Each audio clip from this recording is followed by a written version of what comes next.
Hi everyone, it's Pastor Megan at Coral Gables Congregational United Church of Christ. I'm here today on a special day, the birthday of one of my heroines, a special woman who I admire greatly. Her name is Malala. Let's learn about her. This is a book actually written by Malala, who is one of the youngest people to ever win the Nobel Prize. This is called Malala's Magic Pencil. Her question is, do you believe in magic? When I was younger, I used to watch a TV show about a boy who had a magic pencil. If he was hungry, he drew a bowl of curry and it appeared. If he and his friends were in danger, he drew a police officer. The boy was a little hero, always protecting people who needed help. How I wanted a magic pencil too. If I had a magic pencil, I would use it to put a lock on my door so my brothers couldn't bother me. Stop time so I could sleep an extra hour every morning. Erase the smell of the trash dump near our house. And I would use it to make other people happy. I would draw the most beautiful dresses in the world for my mother, the best building in the valley for my father, so he could open many schools where children would study for free. A proper ball, so my brother and I no longer had to play with an old sock stuffed with rubbish. Every night before I went to bed, I wished for a magic pencil of my own. And every morning I would wake up and check my cupboard. But the magic pencil was never there.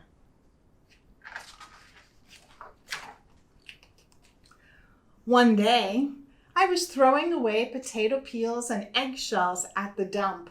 I was wrinkling my nose, swatting away flies, and making sure I didn't step on anything dirty in my nice shoes, when I saw a girl about my age sorting trash into piles. Nearby, boys were fishing for metal scraps using magnets on strings.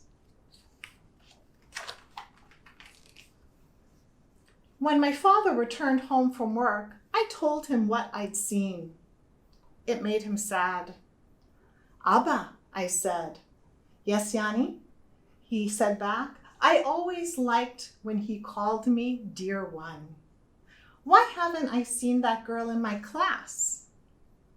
"Because," he said, but he didn't finish right away. "Because, dear one, in our country, not everyone sends their daughters to school, and some children must work to support their family.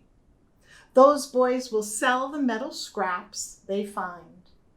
If they went to school, their families would go hungry." School was my favorite place, but I had never considered myself lucky to be able to go. My father had always said, "Malala will live free as a bird." Now I wondered how free I'd truly be. That night, I thought about families who didn't have enough food, and the girl who couldn't go to school, and even about how, when I was older, I would be expected to cook and clean for my brothers, because where I came from, many girls weren't allowed to become what they dreamed of. I knew then that if I had a magic pencil, I would use it to draw a better world, a peaceful world. First, I would erase war, poverty, and hunger. Then I would draw girls and boys together as equals. Over the next few years, instead of wishing for a magic pencil every night, I worked hard in school every day. I wanted to be one of the top students in my class.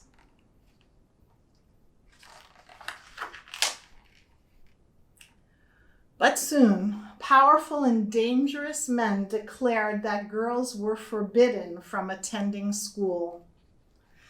They walked the streets of our city now, and they carried weapons.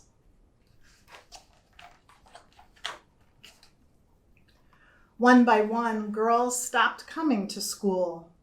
Abba, where are all the students? They don't feel safe here anymore, dear one.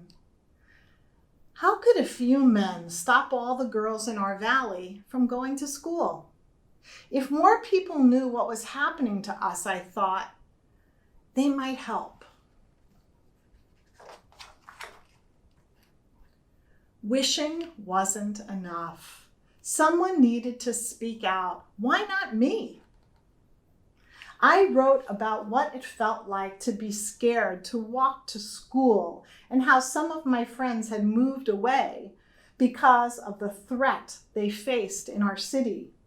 I wrote about how much I love school and how proud I was of my uniform. Once I started writing, I didn't stop. I wrote speeches and traveled around my country sharing my story. I even talked to a reporter from a famous international newspaper. People actually wanted to learn about my life. I spoke for all the girls in my valley who couldn't speak for themselves.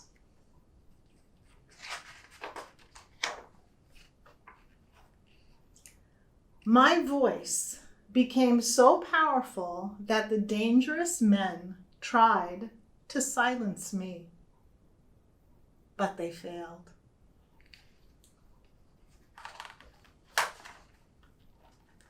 And now my voice is louder than ever. Louder because people have joined me, and together we make a chorus, standing up for what we believe.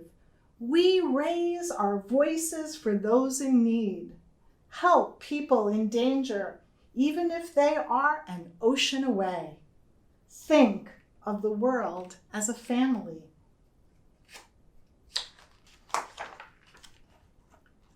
Do you still believe in magic?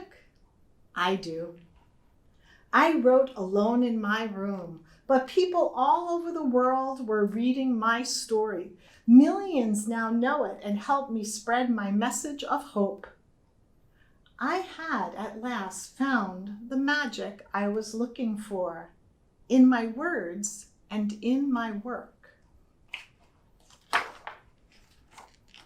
I am Malala. I've always wished I could make the world a more peaceful place, and every day I work to make my wish come true. This is what she wrote. One child, one teacher, one book, and one pen can change the world. The end.